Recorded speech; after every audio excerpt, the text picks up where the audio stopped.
We are living in this present moment of love.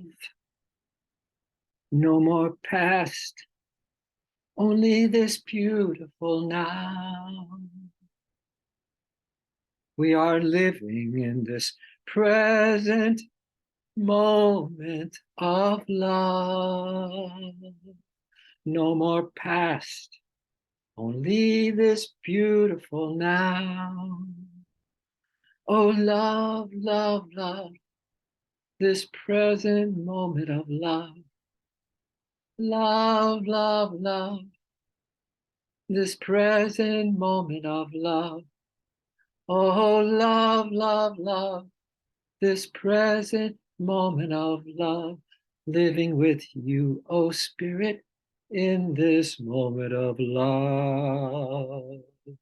Living with you, oh Spirit, in this moment of love.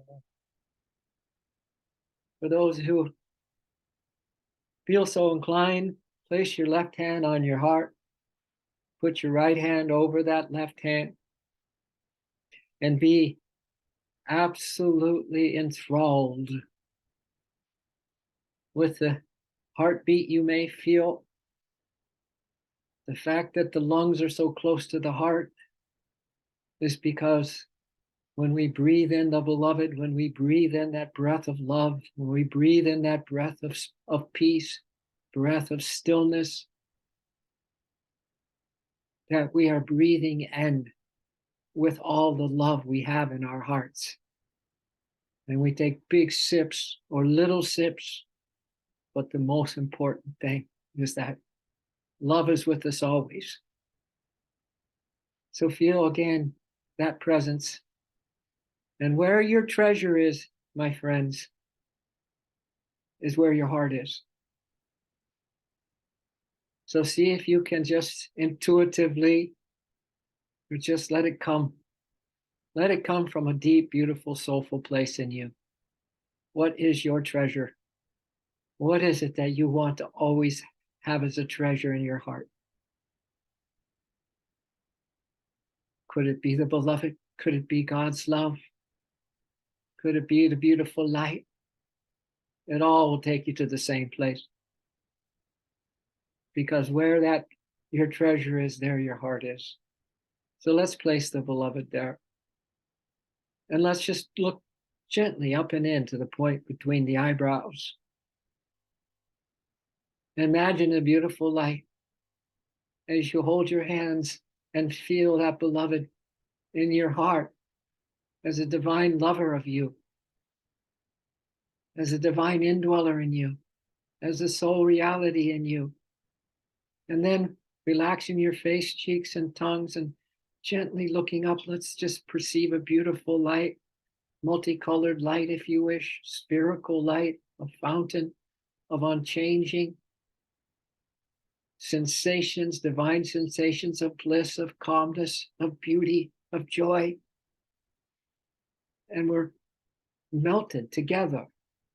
The beloved, our treasure, our first love, and this light, one and the same thing, heart chakra, spiritual eye center. That's where we have the sweet union. We never take our attention off of our heart. We never take our attention away from this breath in this moment.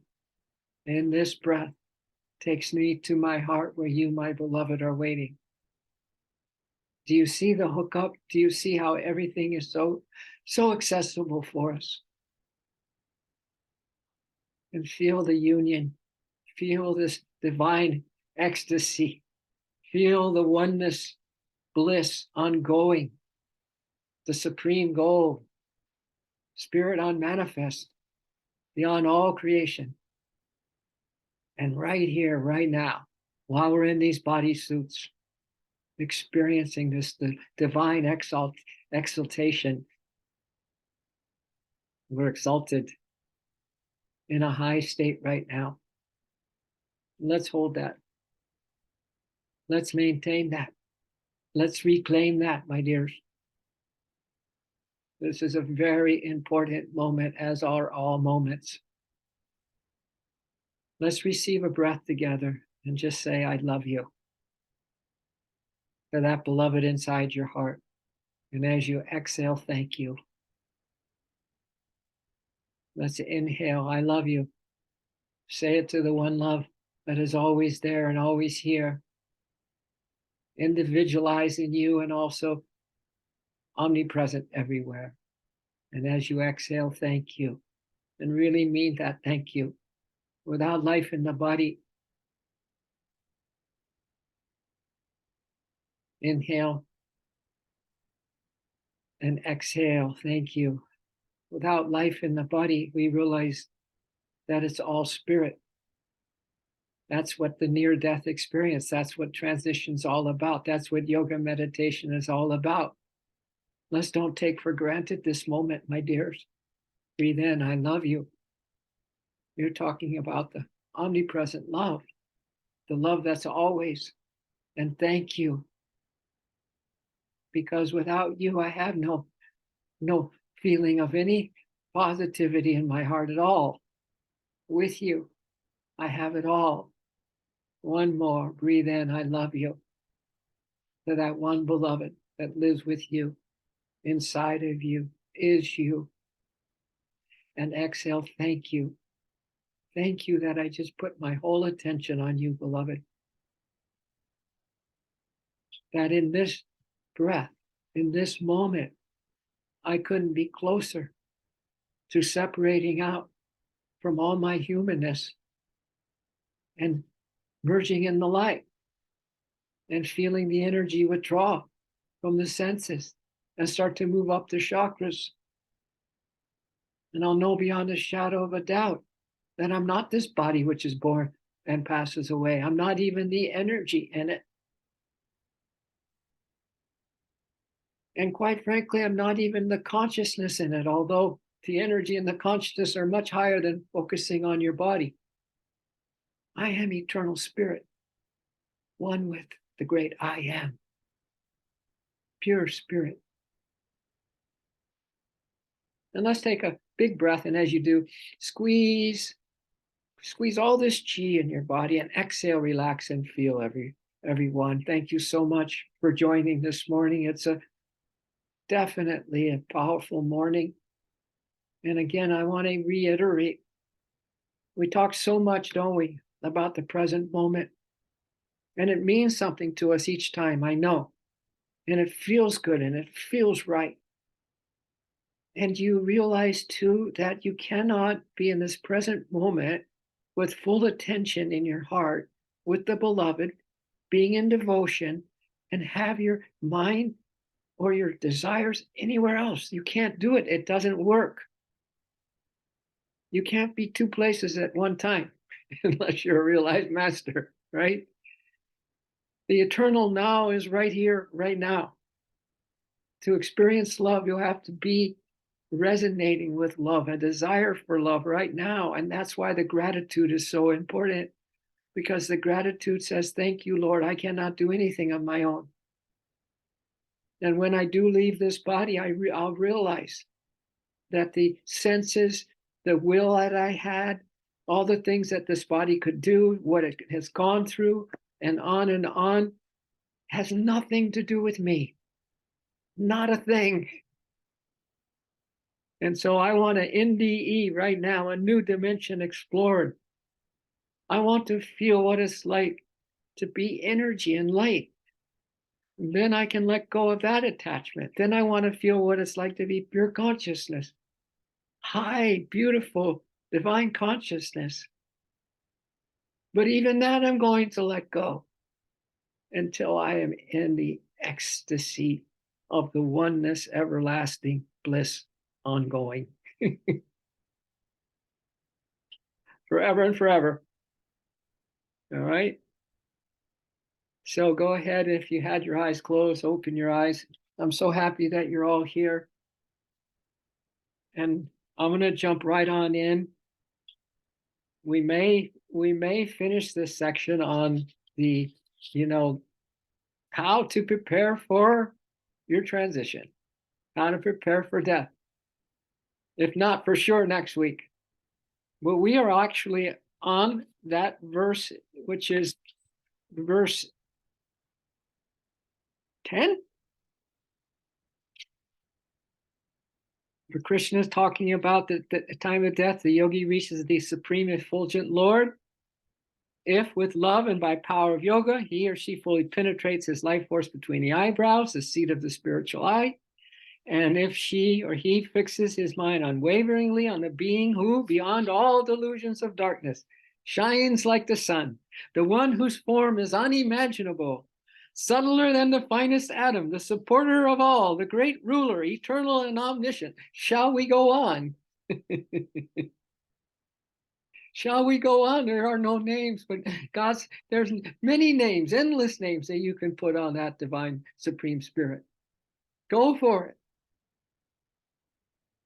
But if we want to be with that divine at the transition of these physical bodies and these personalities this time around, know for certain that we can reach the supreme effulgent Lord if we have love, the power of yoga, if we penetrate the force between the eyebrows, the spiritual eye, and we fix our mind unwaveringly on that supreme being. All right, so where's your treasure? Let's just put this in a nutshell before we get into commentary.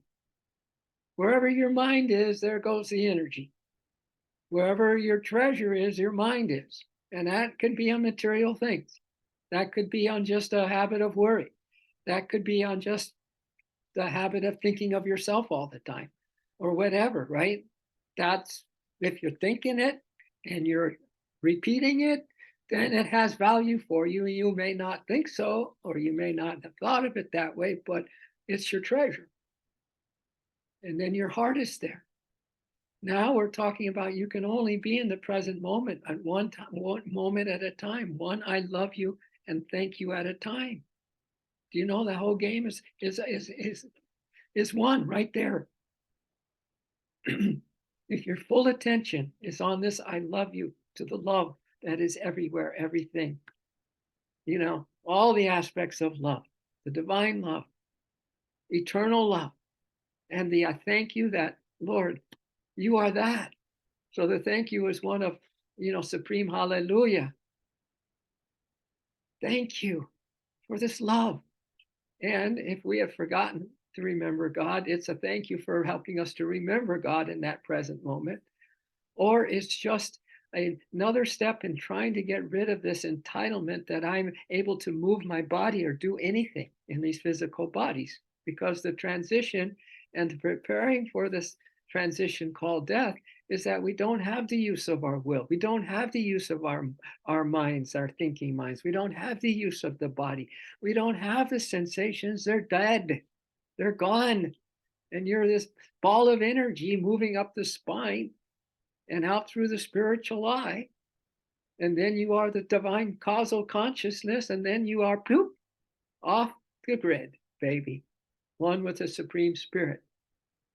So this moment right now, that I love you, is for everything that is of the true treasure of what is your true treasure. Maybe it's the love in your heart. Maybe it's the love that God gives you to love him, or the whatever.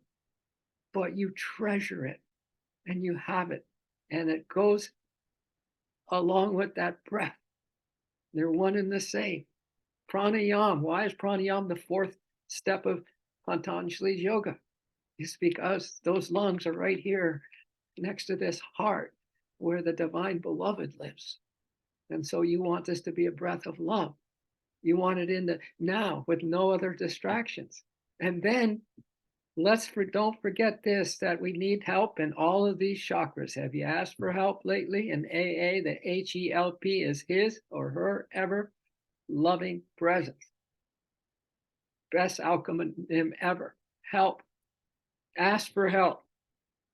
And I want to read to you quickly this aspiration from Jesus Calling from not long ago.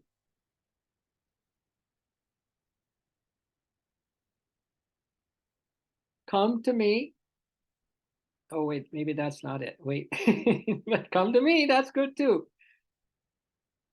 Okay, I am your refuge. This is the divine talking. I am your refuge and strength and ever-present help in trouble. Therefore, you don't need to be afraid of anything, not even cataclysmic circumstances. The media are increasingly devoted to fear-inducing subject matter, terrorism, serial killers, environmental catastrophes. If you focus on such dangers and forget that I am your refuge in all these circumstances, you'll become increasingly fearful. Every day I manifest my grace in countless places and situations. I shower not only blessings, but also outright miracles on your planet. As you grow closer to me, I open your eyes to see more and more of my presence all around you. Things that most people hardly notice, like shifting shades of sunlight, fill you with heart-bursting joy. You have eyes that see and ears that hear, so proclaim my abiding presence in this world.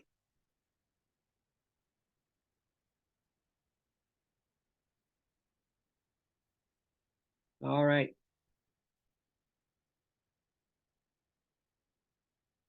So, commentary, verse 10, about the effulgent Lord that we can have an experience with right now. And remember, be with your breath if you can, and say, I love you, to love itself and the beloved that's inside. And thank you. Thank you that I am aware of this.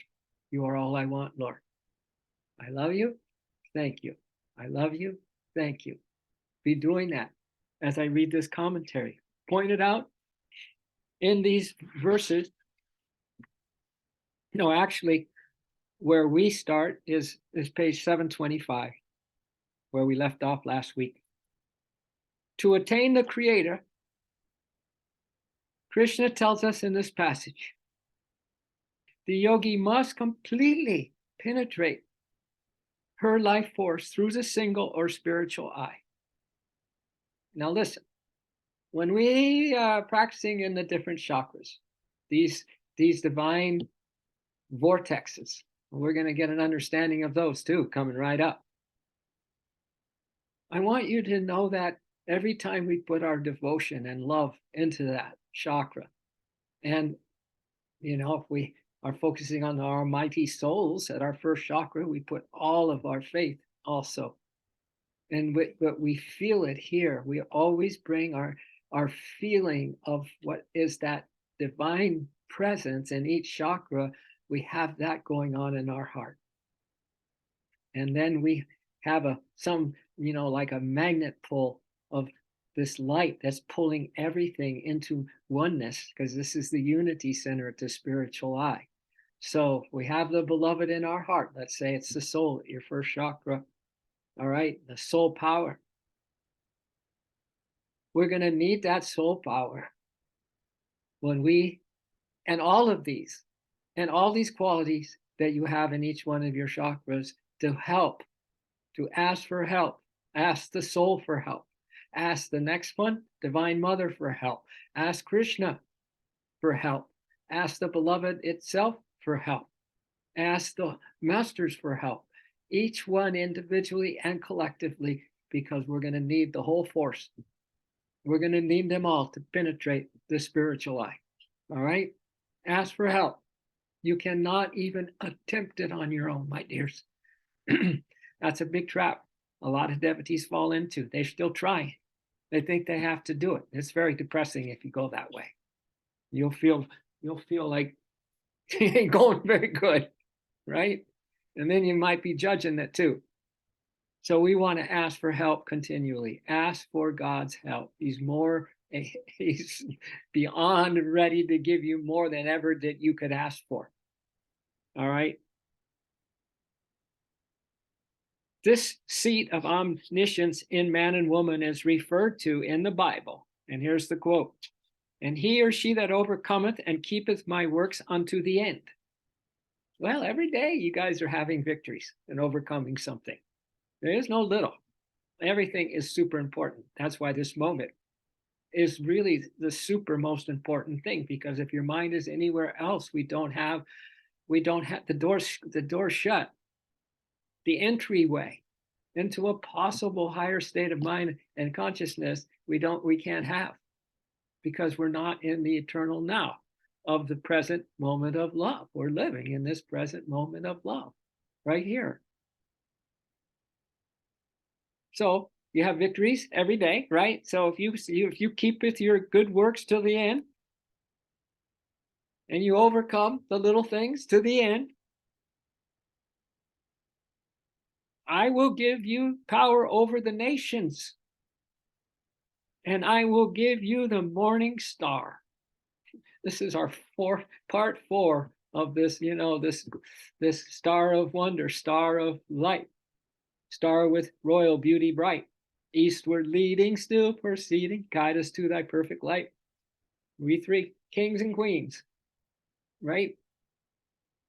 Over the nations, I will give him and her the morning star. I will give you, keep going, kids. Basically, what this is saying, God's going to give you. He's going to be the one to give you the morning star realization, the open spiritual eye, which your energy in your causal body go out anyway into. What stays behind is the physical. So all we're asking is that you have a practice divorce from your physical self every day, this happy severance, which is called yoga. This is why people are so afraid of maybe the light. They're more afraid of the light than they are of the dark, right? Because we have to leave our precious,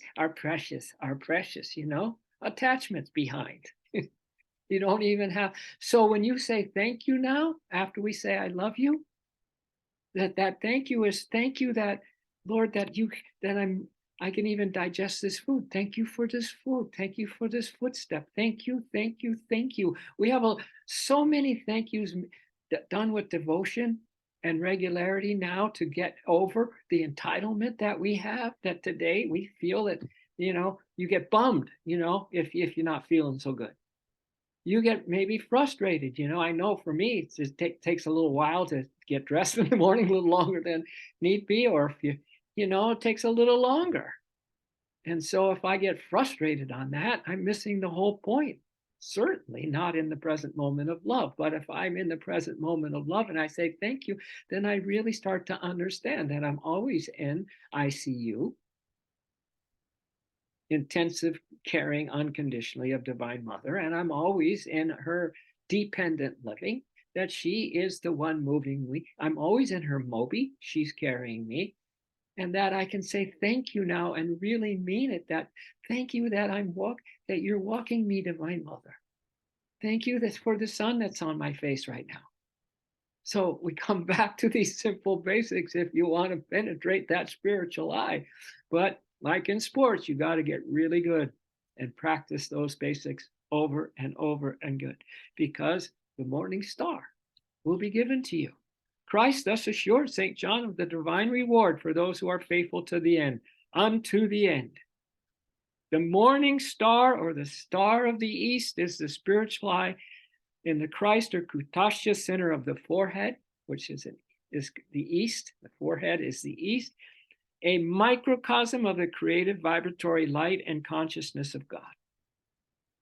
Through the spiritual eye, the adept yogi attains mastery over the forces. What are the forces that Krishna is talking about here? The nations. What are the forces? Also in this, called the nations. It's the nations of your physical, astral, and causal bodies. So we will become adepts at yoga mastery over the forces, your physical, astral, and causal bodies, and gain entry into the realm of spirit. It is through the opening in the spiritual eye that the astral vehicle of man and woman emerge from the physical body at death. Well, what is yoga meditation? What Yogananda came here in the Kriya Yoga? What is that? It's all about this major severance, to withdraw your energy to the point where you are no longer even aware of your body. You're breathless, as a matter of fact. You're not even breathing. And you're immersed in higher states of consciousness. not a care in the world, nor any desire for anything of the world. Just more and more love, more and more God presence, more and more happiness, more and more joy. You see? So that opening in the spiritual eye that the astral vehicle of man emerges from the physical body at death, deprived of then these astral counterparts of us, deprived of the energy and the light and the causal consciousness, there they go. The sense organs and the myriad cells of the human form are left powerless. Are left powerless. But do you see the trouble that we're in here? The hypnosis that we're in here? All we can think about is ourselves and how we did something, or how something isn't working right for us, or whatever. When it's the whole setup is to gain separation, my dears. The whole point is to fall madly in love with your first love. So every breath, every heartbeat is a vow of that love and the thank you for that love. Put it on. Give it a try. Give it a heart, faithful, trustful, go for it. That's better than the word try. Then the human form and the myriad cells decay and return to their native state of dust. So there you go, that which you focused on for another lifetime, and all you thought about and all you were concerned about is me on some level. Physical stuff, mental stuff, desires for this and that, dust. The astral forces, though, can be seen by the yogi as they pass up, the yogi who's awake, who's prepared herself through life, who's practiced this Kriya Yoga, practiced this separation, practiced her devotion unceasingly. The astral body forces can be seen by the yogi as they pass up through the spinal tunnel and the brain, the 7 trap doors, these solar plexus, these chakras are also called trap doors, are also called seals, S-E-A-L, seals.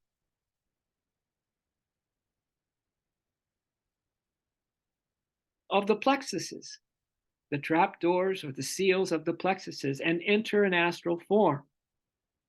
Now here's the kicker, though. The spiritual eye in the average man is not awakened during his lifetime. So this is why we got to get busy, because even when we're giving it a good old college try, it's not easy. That's why it's a complete humble effort, complete giving it over to these archetypes, to these soul qualities, to these aspects of spirit that are in these chakras that we talk about, right?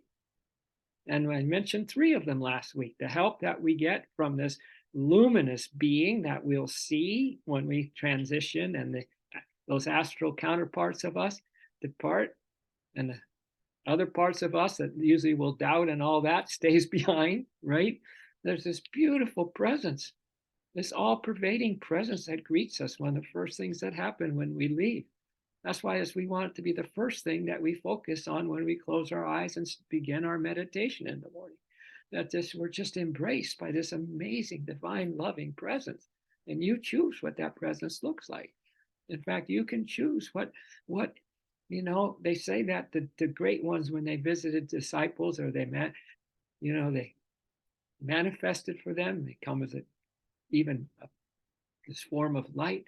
There's always a fragrance. There's always something about that brings life to that, gives an identity to that divine one, and they all have their different little smell. They all have their different little, whatever they say, peace unto you, right? But we'll get into that later, because that's a deeper dive into how we can recognize now this loving presence more at our first chakra. We can start to put some real good tactual identifying things for us, associations that help us remind us that this presence is the divine almighty power of spirit, quite frankly, manifesting as I intuitively perceive it.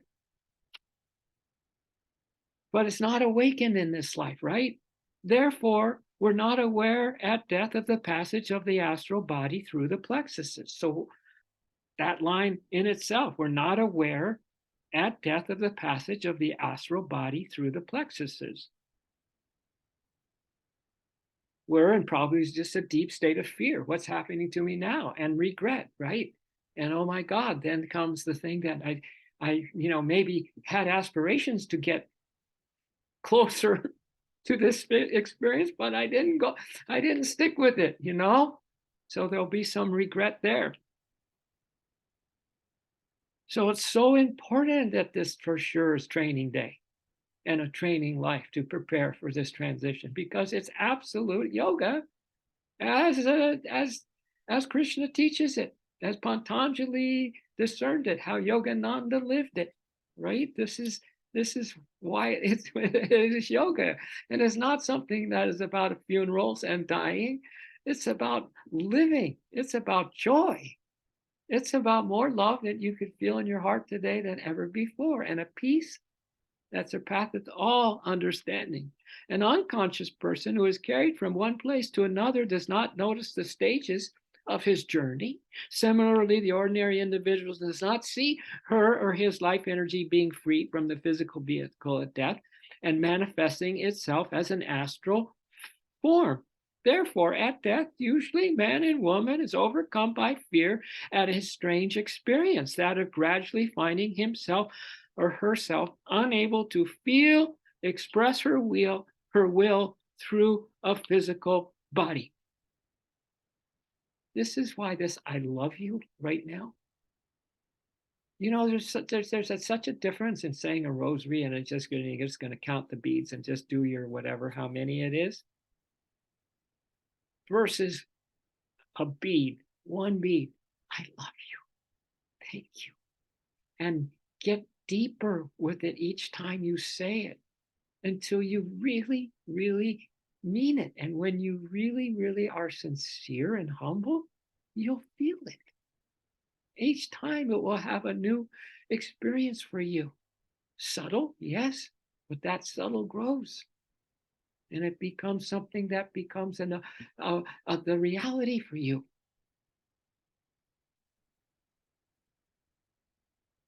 So that normal person, unable to feel or express their will through the physical body, will usually be wrapped up in fear. Then drowsiness overtakes them, and for some time they remain in a state of peaceful slumber.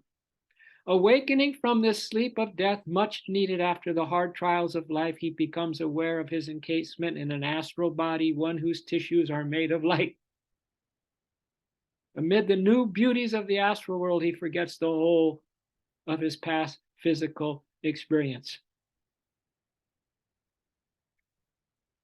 So I want to, in another place, Yogananda talks about these seals, these vortexes, these chakras that we talk about, right? These doors, these entryways, these places where such divine consciousness would just put you in ecstasy just by a little taste of what's in each one, just a little glimpse. He says the Vedas are books of wisdom, both material and spiritual, or any Bible, the Gita. But India's greatest masters teach that the acquisition of true knowledge, which means Veda, truth realization, comes not from scriptural tenets or outward rituals, but from inner intuitive perception. It's what you and your concentrated mind, the concentrated devotion we talk about, puts out. That's the truth seeker right there. Through their intuition, through their concentrated devotion, are putting out their sincerity. They're putting out what really is their treasure. This heart full of love, wanting more love, wanting oneness with that love. When by meditation and interiorization the mind is tranquil, The attention of the yogi focuses at the Kutashcha center of universal consciousness in the forehead, and through the omniscient intuitive vision, there it is, of the spiritual eye, the devotee becomes a seer of Veda or truth. The same cosmic powers and ordinances that create and govern the macrocosm of the universe also work in man and woman, the microcosm. Man and woman's body is thus the real seat of true knowledge. See, this is why I love you means that every part of you, just like in the present moment is the present moment. God's love is everyone, everything, everywhere, all the time. It is everything. And so when we say I love you, you're saying I love you to your finger. You're saying I love you to leaning over and picking up something from the floor, because who's doing it? God? Who's in you? God. How are you able to even move? God, God's gift, God's energy. How can you do anything? That's why it's so important to love it, to love it. Here's a NDE from my book, Lessons from the Afterlife or a Happy Life. Okay, you can get it on Amazon, by the way.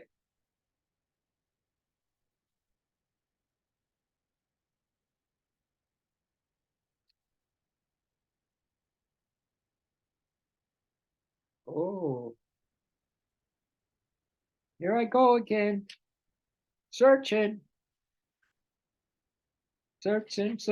for, okay, here's someone's near-death experience. Everyone has direct access. Everyone is directly connected to the source that we all are. There are many ways to get there. There are many ways to experience this. It is as natural as breathing, as natural as sunlight. What we have to realize is that we all have that direct connection.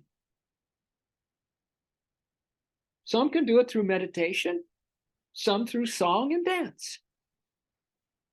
There are a million ways to access the divine. See, that's a regret at the end of life. There are millions and millions of ways, and we didn't find one.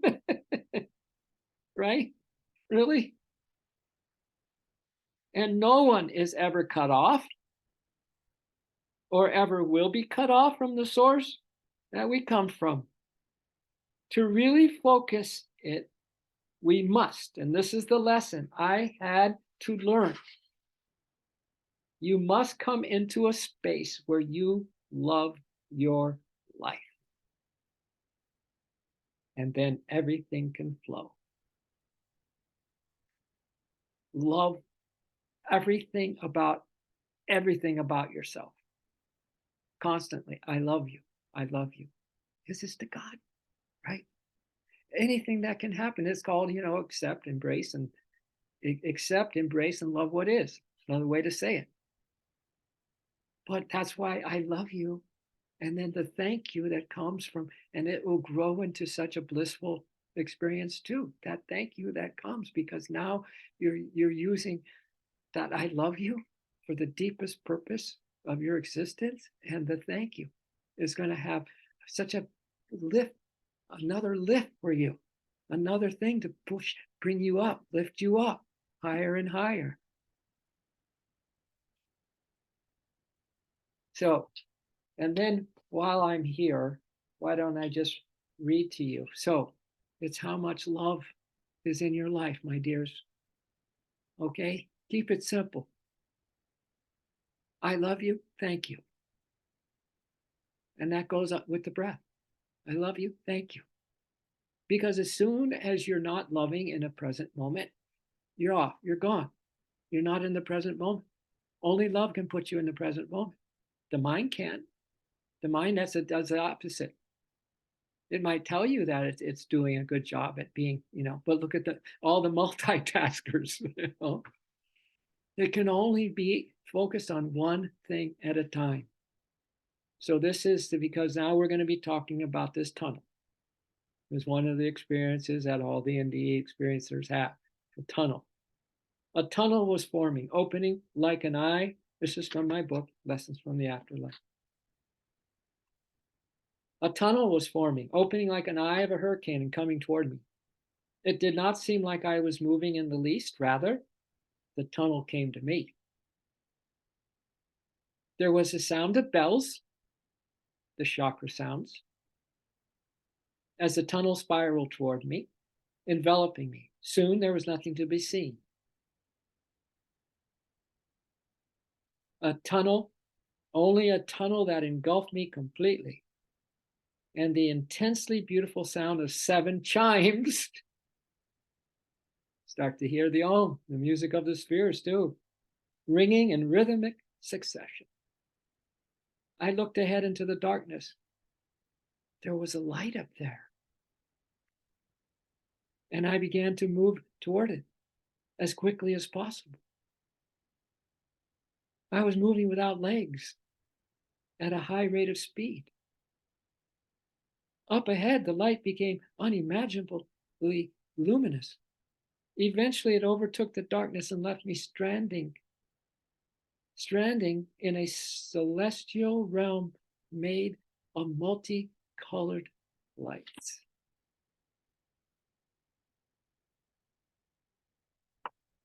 That tunnel is your spine. The astral forces move up that tunnel to where you see a little speck of light. Where you'll see a little speck of light. In fact, since I mentioned that, and I have the book open, another one starts by saying, another NDE, a dot of light appeared far off in the distance. At first, it was just a pinpoint, a tiny speck, but its unique luster marked it off from all other lights around me. I instinctively was drawn in its direction. Peace and hope radiated off of it, and it seduced my soul. Seduced by the light. The remaining darkness took the shape of a tunnel now, opening up as I approached its end. The light burst forth before me, filling everything with brightness, and I was coming upon it impossibly fast.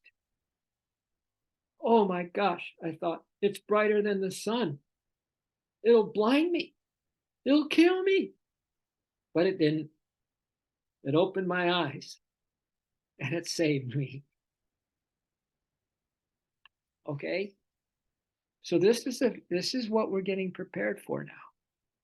I want to now, mention how we can have this help at our, or a visualization, intuitive imagination from another NDE experience. I talked about the glorious being at your first chakra just pulls you in and embraces you in the I am. One with you, you are one with me, we are one. And then Divine Mother, baby wipes all your worries and fears, right? As she holds you in her Moby. And as you walk, remember, she's walking you. All you're there is just surrendering to her love and her care, her supreme care, her intensive caring unconditionally, as a matter of fact. The third chakra, we talked about that interjection of this amazing love force, the Krishna love force, that everything you're doing is just being interjected with love, cosmic love, so that you are having a life review in the moment and also at the end of the day, where all there is was just love interjected into you, and you can edit the film at the end of the day too, or any time, and just feel Krishna's love, just unconditional love coming. And now, once you're in the heart, now you know how important this heart space is, that we always have our attention and awareness on the beloved here in the heart. My beloved, my first love, my treasure, right? Because of this is going to help you when you get to this stage. See, these are all those forces that you are asking for help now, such as these practices and these intuitive imagination practices that go along now with each one of our steps. All of them are proven to be very common and universal in the near-death experience across the board. So this person says, I knew that being loved I knew that being loved me just as I was. I did not need to change one thing to be perfect. I was perfect to it. I knew it felt a true joy in being with me.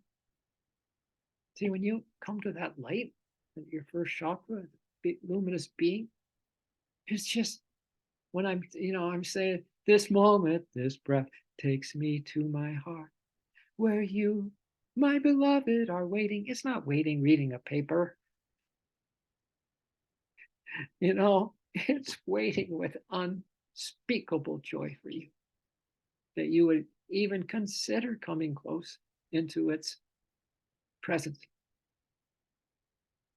I knew it felt a true joy in being with me. God, when was the last time you walked in the door and felt that from anyone? A true joy in being with me. I get it with my dogs, and I give them the same joy. I felt like it was just bursting with happiness because I was there. Your heart bursting with happiness when you show up to it. I felt like it was just bursting with happiness because I was there. It was beyond glad to see me. It loved me.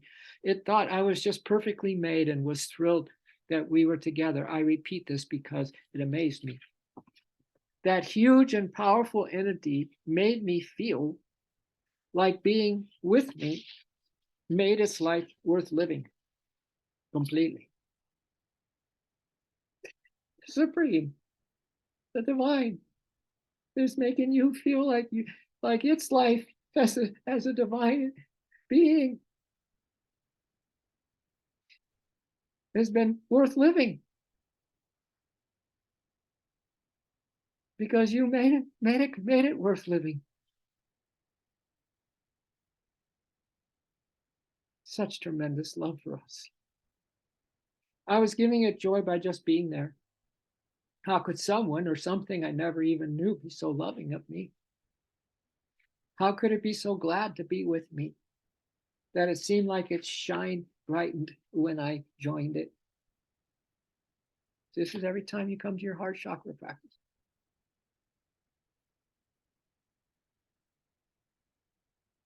I was so loved.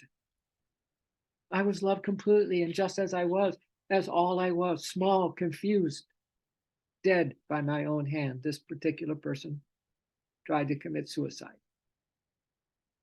Small, confused, dead by my own hand. I was cherished and loved. I was precious to it. I responded to that with my own thoughts of joy in the peace, love, and total acceptance it was giving me. So, you get into, this journey, energy moving up the spine, so on, greeted by, the luminous presence, starting to feel the life force withdraw from the sensory world and all that.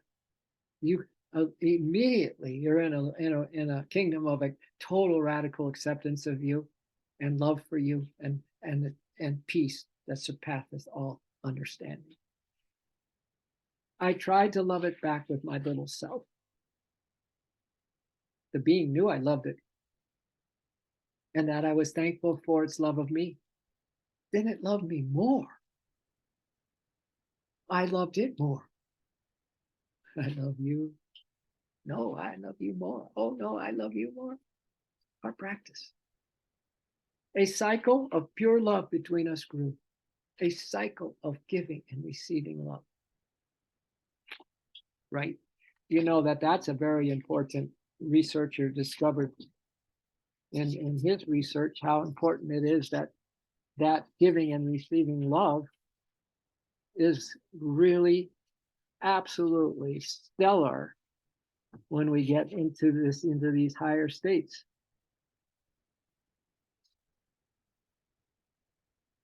Giving and receiving love from the heart creates, what is it? Oh, I thought I had it. I thought I wasn't going to get confused in my papers today, kids. But you know what? I love this. Thank you. I love this. Anyway, it goes on to say that giving and receiving love is like hugely important. Massively. Okay. Let me finish this beautiful reading in the Heart Center, okay? The being knew I loved it and that I was thankful for its love of me. And then it loved me more. I loved it more. A cycle of pure love between us grew. It was like the most wonderful, perfect joining of hearts between two beings you can imagine. I call it perfect communion.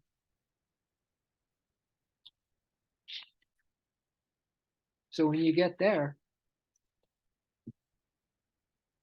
get ready to have some heart ecstasy. You love me. I love you more. You love me. I love you more. You love me. So there we have these divine aids. You have the perfect lover. God is the perfect lover at your heart chakra. All right. If that doesn't help you get ready to relax and move on to some higher realizations, I don't know. I don't know what will. All right. So Yogananda goes on in his commentary.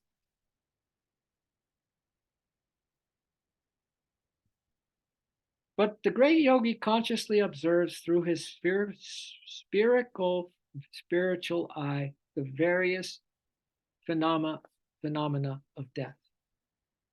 Even a person whose soul is only partially awakened by good karma may at the advent of death have glimpses of the glory and joy of the mortal transition from the physical body to the astral heaven.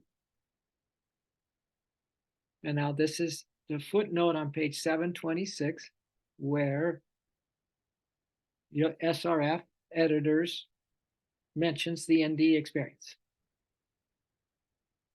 A medical view of death parallel to that long known to yogis is emerging as a result of scientific research. Among the most comprehensive, these studies are those by Raymond Moody. Some of you have heard him. And then they mention some others. By comparing thousands of descriptions given by dying patients in the moments just before passing and by people who were revived after a state of temporary clinical death, these and other doctors at major universities and medical research centers have identified a consistent pattern in these so-called near-death experiences. Despite the wide variation in the circumstances, close calls with death, and in the types of persons undergoing them, writes Moody, it remains true that there is a striking similarity among the accounts of experiences themselves. In fact, the similarities among various reports are so great that one can easily pick out 15 separate elements which recur again and again in the mass of narrations that I have collected. A composite scenario includes the gradual departure of feeling from all parts of the body, a sensation of moving swiftly through a long dark tunnel like passageway to a light at the end, the separation of consciousness from the body. Patients frequently mention hovering above the inert physical form, beholding and being engulfed in a light of supernatural brilliance, which evokes a sense of transcendent peace, joy, and love, encountering the spirits of friends and relatives who have previously passed on, meeting a benevolent light of being, sometimes described as a guide, who appears along with an instantaneous panoramic review of the events of one's life, a feeling of not wanting to return to the physical body. Whoa.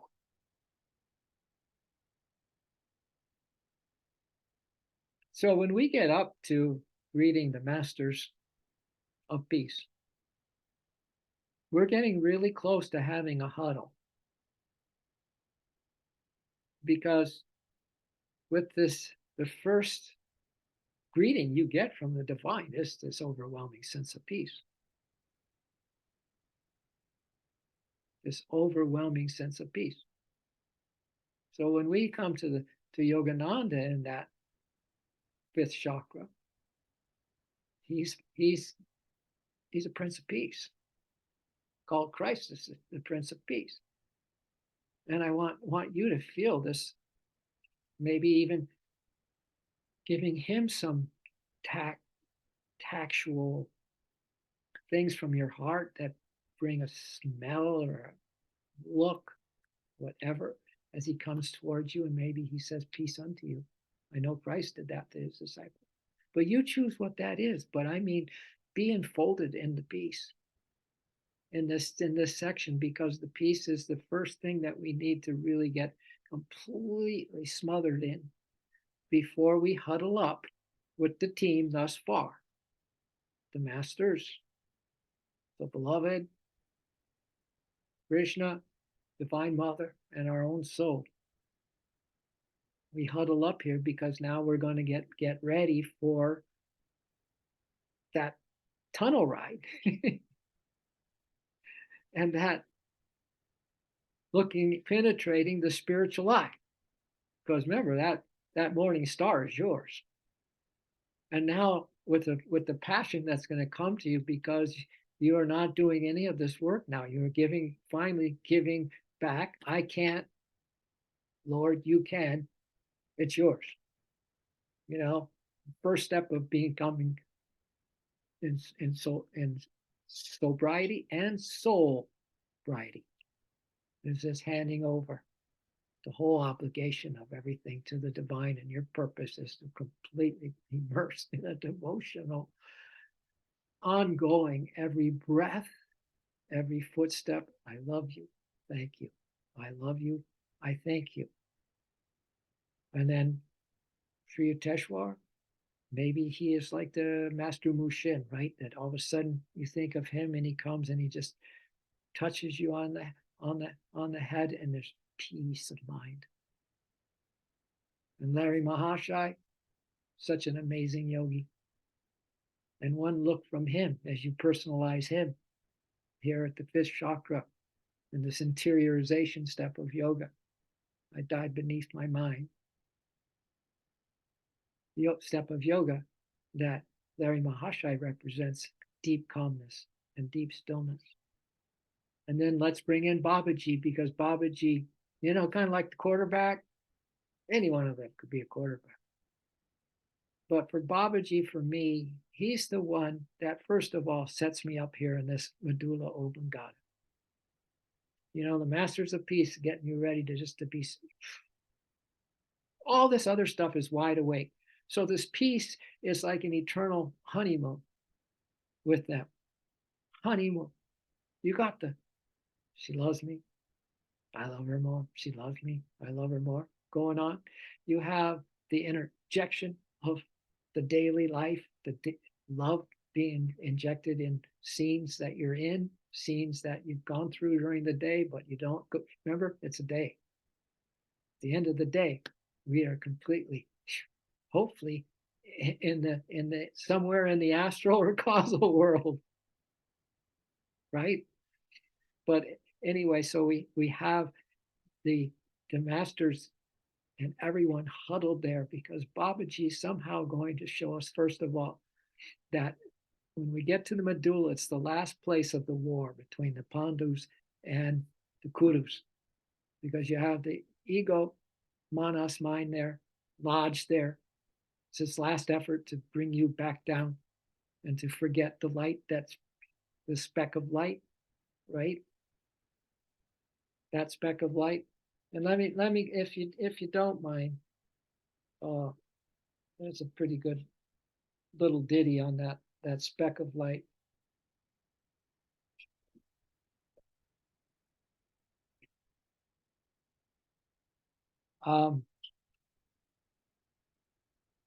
But he's got it. He's our quarterback.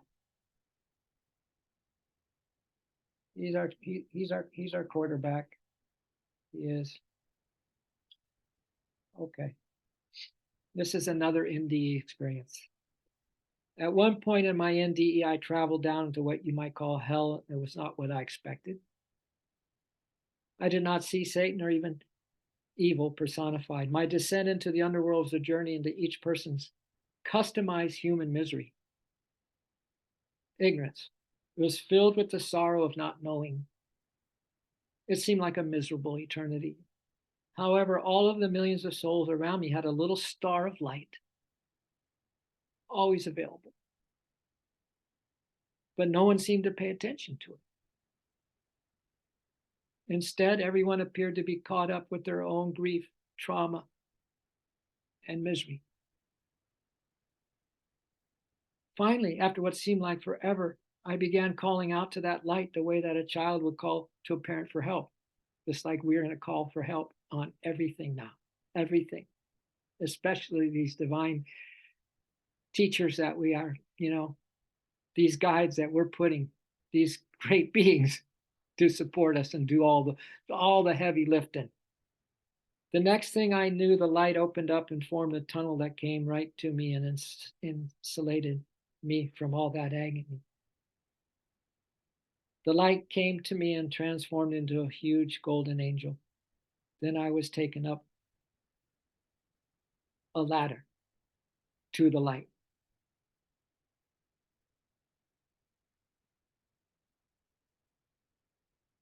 So everyone there, caught up in their own grief, never even noticed that they had this star of light with them all the time. So as we get ready so Babaji now, at our medulla, is now the gatekeeper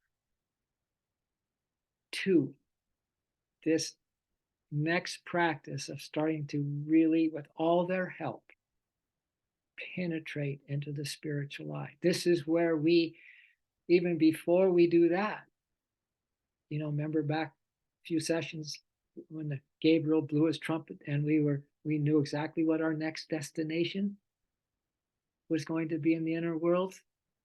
Well, we huddle up with the masters and the team at this point, and Babaji saying, okay, let's get ready because a few things need to be put in place before. First of all, I open the gate now for endless cosmic energy to come into you. I'm the gatekeeper. I am the wisdom guide now. Only thoughts, causal thoughts, because we're getting ready for, the experience in the light. We're getting ready for experience in the light, and then even the next departure out from even the light kingdom into the cosmic consciousness kingdom, right? But first we get huddled up and we see we need to kind of feel through their guidance and intuition, really, where am I heading next time? And that all depends on how did my day go today. So you'll get let's get a trumpet call. He wants you to feel the trumpet call. He wants you to have a trumpet call here so that every day, the end of the day, we really look and see how did we do? How did we do, O Sanjaya? Is my heart, did I guard my treasure correctly in my heart? Did I support my heart? Did I support my love? Did I support my gratitude? Did I support being with you, Lord, every moment of this existence? Because I can only be in one thing at a time, and I choose love. I choose you. So we'll huddle up there and then we'll just make a little, here's my next stop. You had a good day of this, which you will. And we're going to kind of stick along these lines for a while. So we're all going to have plenty of time to review this, to get clear on it, ask me questions. I'm here for you, right? Because it's so important that we choose at the end of the day the next destination, that how we would intuit it would be, right? Because I think our next steps to the little affirmation I gave you, there's just half of it. I love you. Thank you. The next 2 points of that, inhale, divine ecstasy, oneness, bliss, everlasting. Divine ecstasy, oneness, bliss, everlasting. Hey, that's not a bad destination to put for yourself at the end of today. So we're gonna end with that idea that we're going to get ready to look at some practical ways next time to penetrate this star, the star of wonder, star of light, star of royal beauty, bright, eastward leading, because the star in the east, still proceeding, guide us to thy perfect light. And we got some of the things that we learned. Got some light exercises for next time. We got another, see how that journey feels, because that dark tunnel, one of the best Indies I ever read was that person was going through this dark tunnel as I described it a couple times for you today. And it felt like he was just, tremendous speeds, dark, and the little speck of light and all that. But there was like leaves or something. There was, trees along the borderline of this dark tunnel, and you can experience all this. And then as he got closer to the light, he realized it wasn't trees or leaves at all. It was all his loved ones from all his past life were there just greeting him, loving him. They were all there. That's another one of the 15. All right. It's another one of the 15. So since we're on the 15, I'm going to close with something that I got from another researcher about those 15. And we'll end. All right. Someone who spent, exhaustive years. She might even be the ones that are on here with Moody, that was in the footnote there. So this article goes like this. Want to know what it's like to be dead? Ask Julie Mader, a 50-year-old certified image consultant from Troy, Michigan. Quote, and this is Julie talking. When I was 13 years old, I was in northern Michigan at my family's cabin and came down with 106-degree fever, she says. I remember trying to fall asleep and feeling too hot. And then I began to notice the room getting darker and the moonlight disappearing. After that, Mader says, the really weird stuff began to happen. Now, this is the researcher talking. She started to float up towards the ceiling, even though her body was still lying on the bed. Her pain completely vanished, and soon she was being pulled down a long, dark tunnel. At the end of the tunnel, there was a blinding white light and a sense of peace and calmness and utter joy. Every day and every way we can have these fantastic experiences of feeling a sense of peace and calmness and utter joy. If you decide to put this first in your life, my dears, it comes back to that. First things first. Get out of your head. First things first. Get into your treasure. Make your heart your treasure. Make your longing for the beloved. Make the beloved himself your treasure. Love itself your treasure. So there's a blinding white light and a sense of peace and calmness and utter joy. It was fantastic, she said.